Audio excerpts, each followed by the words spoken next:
Aujourd'hui, je vous emmène sur l'île de Comino.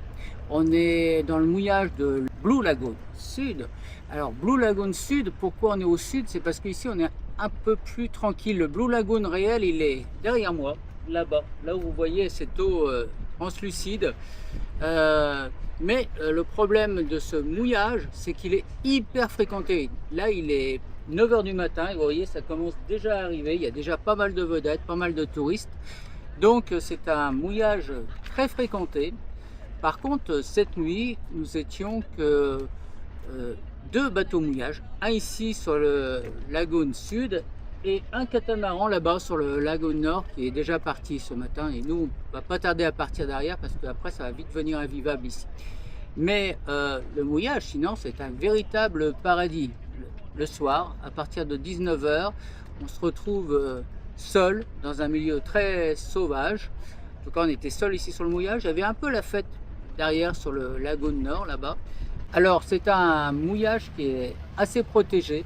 On est entouré de rochers. Là, d'ailleurs, pour rentrer dans le mouillage, on passe entre les rochers. Ça peut être assez impressionnant, mais le fond, il y en a. Il y a toujours au moins 6-7 mètres, donc facilement accessible.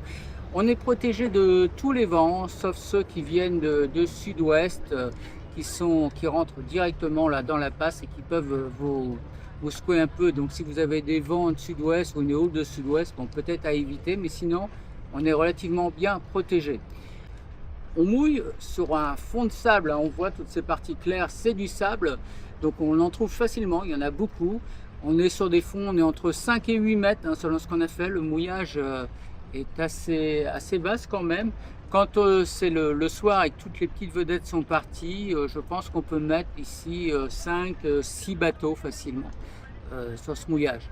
Donc je pense que vous trouverez de la place facilement si vous venez après 18 h.